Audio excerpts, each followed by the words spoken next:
که انسان چیزی را بخورد یا چیزی را بیاشامد یا استمنا بکند یا این که آمپوله های مغذی را استفاده بکند و تزریق بکند یا این که عمدن استفراغ بکند. این موارد جز شکننده های روزه هستند. در تمام این موارد فقط کافی هست که انسان یک روزی را به جای اون روزی که شکسته و روزش را باطل کرده، یک روز دیگر را به جای این روز روزه بگیرد. کفاره دیگر بر عهده چنین شخصی لازم نیست. شبکه توحیدی ایمان زلال تقدیم می‌کند.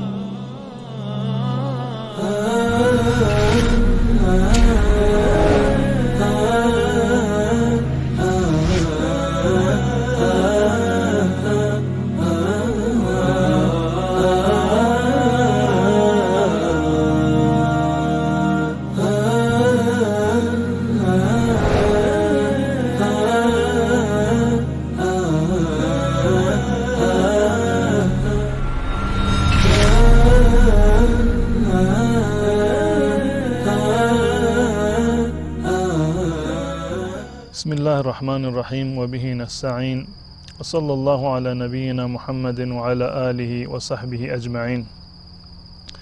بینندگان عزیز و ارجمند، السلام علیکم و رحمت الله و برکاته.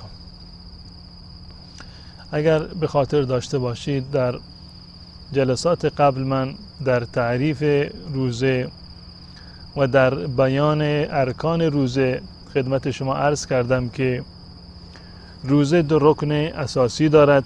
یکی نیت هست و دیگری امساک. امساک به معنی باز آمدن هست و انجام ندادن اموری که منافی روزه هستند، یا به تعبیر دیگر پرهیز کردن از تمام شکننده های روزه، مواردی که باعث می شوند که روزه انسان بشکند و روزه باطل بشود. ما از این شکننده ها پرهیز بکنیم، این معنیش هست امساک. و اگر کسی این امور را انجام بدهد و امساک را ترک بکند، یعنی این که از شکننده های روزه دست نکشد، در واقع چون این کسی روزه از شکسته و باطل شده و عبادتی که به عنوان روزه باید اونو اجرا می کرد، این عبادت در واقع باطل هست و چون این فردی روزه نیست. الله متعال در قرآن کریم بیان می‌فرماید، میگوید که فالآن باشروهن وابتغوا ما کتب الله لكم. به مسلمانان اجازه داده که در شبهای ماه مبارک رمضان با همسرانشون همبستری بکنن و می‌فرماید و کلوا واشربوا، بخورید بیاشامید، با زنانتون همبستری بکنید، حتی یتبین لكم الخیط الابیض من الخیط الاسود، تا زمانی که فجر بدمد، تا زمانی که ریسمان سفید از ریسمان سیاه برای شما مشخص بشود. من الفجر، از فجر، یعنی زمانی که سیاهی شب از بین برود و روشنایی صبح در واقع پدیدار بشود که همون لحظه فجر هست. تا زمانی که فجر ندمیده و هنوز شب هست، شما آزاد هستید در همبستری و مخاربت با همسرانتون و همچنین در زمینه خوردن و آشامیدن. و در ادامه الله متعال می‌فرماید ثم اتموا الصیام الی اللیل، و بعد از این شما روزه ایتان را کامل بکنید، تمام بکنید تا هنگام شب، یعنی تا هنگام غروب آفتاب. یعنی این که اون کارهایی را که در شب شما می توانستید انجام بدهید که الله متعال می فرمودند فالآن باشروهن، و بعد از این فرمودند و کلوا واشربوا، در اون زمانی که این کارها را شما انجام می دادید، اون زمانش فقط تا لحظه فجر بود. بعد از فجر از اون کارها دست بکشید، امساک بکنید تا لحظه غروب آفتاب. این می شود در واقع تعریف روزه و امساکی که در روزه مد نظر هست. پس بنابراین از این آیه برداشت می شود که اگر فردی این امور را بعد از فجر و بعد از دمیدن فجر اینها را عمل بکند، در واقع روزه شکسته، چه با همسرش همبستری بکند یا بخورد یا بیاشامد. منتها شکننده های روزه فراتر از این چند موردی هست که در اینجا ذکر شده و در احادیث رسول الله صلی الله علیه وسلم در این زمینه هم مطالبی هست.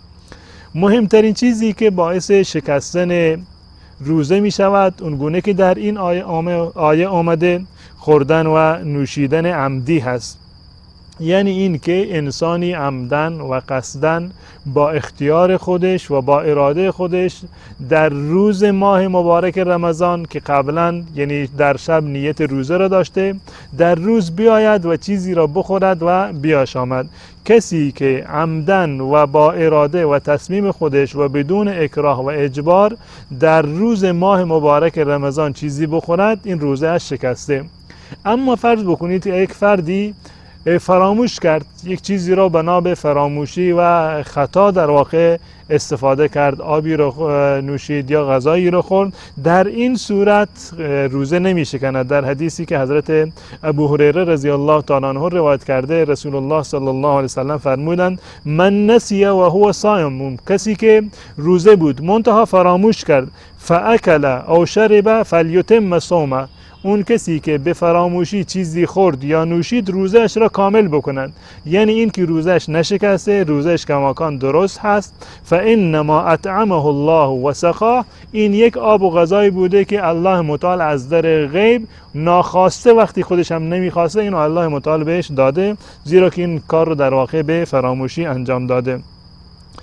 و در این زمینه روزه فرض و روزه نفل هر دوتا با هم دیگر برابر هستند، یعنی تفاوتی رو ندارد که شما روزهتون روزه فرضی باشد، روزه ماه مبارک رمضان باشد، یا این که روزه نفلی باشد. در هر دو صورت اگر شما در هنگام روزه فرضی یا روزه نفلی بنابر فراموشی چیزی را بخورید یا بیاشامید، در واقع روزه شما نمی شکند.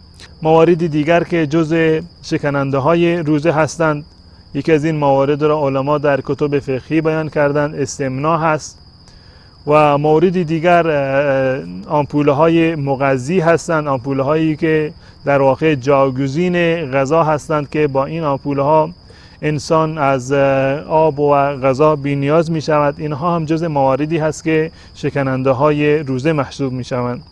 و یکی دیگر از شکننده های روزه که در حدیث رسول الله صلی الله علیه و سلم بیان شده، در حدیثی است که حضرت ابو هریره رضی الله تعالی عنه نقل می‌کند.